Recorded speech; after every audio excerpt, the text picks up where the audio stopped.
जय बोलो अनंतानंद परमेश्वर भगवान की जय। जैन धर्मानुसार मृत्यू भोज करायचं की नाही, तर हे मृत्यू भोज करणं म्हणजे घोर मिथ्यात्वच आहे, अज्ञान आहे।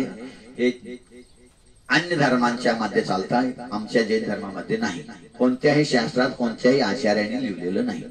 हा, ज्यांच्या घरात मेलेले आहेत त्यांच्या घरातले 13 दिवस झाल्यानंतर मंदिरात जाऊन त्याच्या नावाने पूजन करा, जोरदार चांगलं पूजन अभिषेक करा।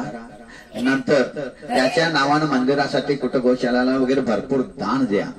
परंतु घरामध्ये खीर पोळी भाजी भाकरी जाऊन चांगलं व्यवस्थित भोजन करून लोकांना जेवायला घालायचं हे आगम विरुद्ध आहे, धर्म विरुद्ध आहे, करायचं नाही। आमच्या सुधासागर महाराजांनी एकदा अतिशय सुंदर सांगितले याबद्दल, मृत्यूभोज बद्दल। महाराज म्हणतात, मेलेल्या जनावराला कोण खातात? मेलेल्या जनावरांना कुत्रा, घार, आता कोल्हे, लांडगे, वाघ, शिव असले मांसाहारी प्राणी त्याला खातात, बरोबर आहे ना? मग मेलेल्या जनावरांना खाणारे ते मांसाहारी जंगली प्राणी आहेत, तर ते मेलेल्या जनावराला खात आहेत आणि तुम्ही मेलेल्यांचं खायला लागलाय। तुम्ही मेलेल्यांचं खाणार आणि ते मेलेले खायला, दोन्ही एकच आहे, दोन्ही एकच आहे। म्हणून मेलेल्या माणसानंतर त्याचं नावानं श्राद्ध करणं, आता 13 दिवसात लोकांना जेवायला घालणं हे घोर पाप आहे, अन्याय आहे, मिथ्यात्व आहे।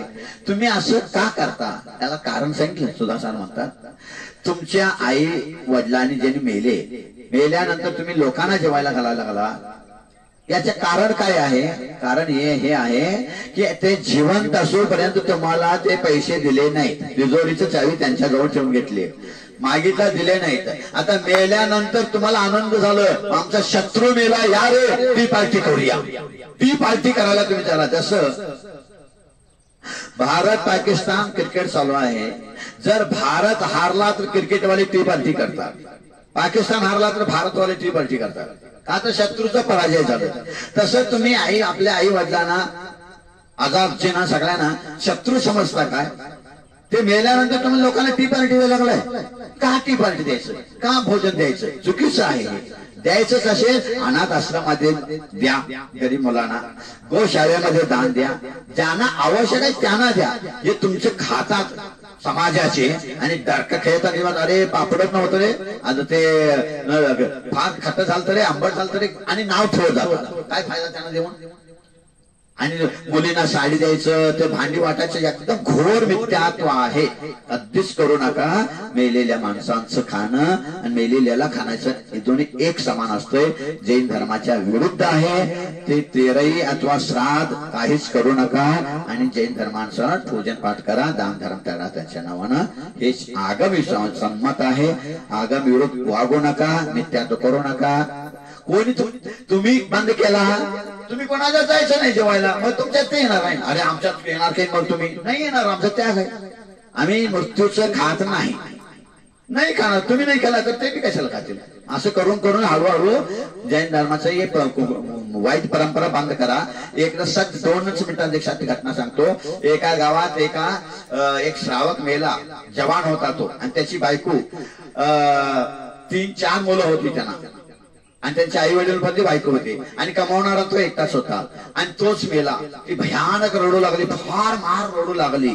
लोकांनी फार समजावून सांगितले, रडू नका, असं ते काय, पण ते बंद होईना। मग माझ्याजवळ आली, मी समजावून सांगितलो, तरी पण ते रडू लागली। मग शेवटी काय म्हटली, महाराज मी का रडायला लागले माहितीये काय? मारायचं सगळ्यांनाच आहे, मला माहित आहे, मी स्वाध्याय करते, पूजन पाठ कर, सगळं माहित आहे, पण मी का रडताय महाराजजी?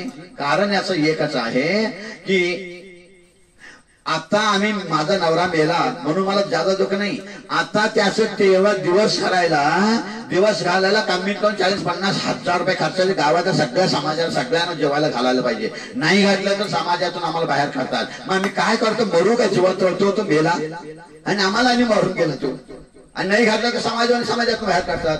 म्हणजे किती तळतळ बघा त्या व्हायची समाजाला, खाणाऱ्याला किती तळतळ असतं। तुम्ही मोठा असा तुम्ही केला, पण त्या गरीबाचं तर बघा की, गरीब मेले तर त्यांचं काय होणार मग सांगा?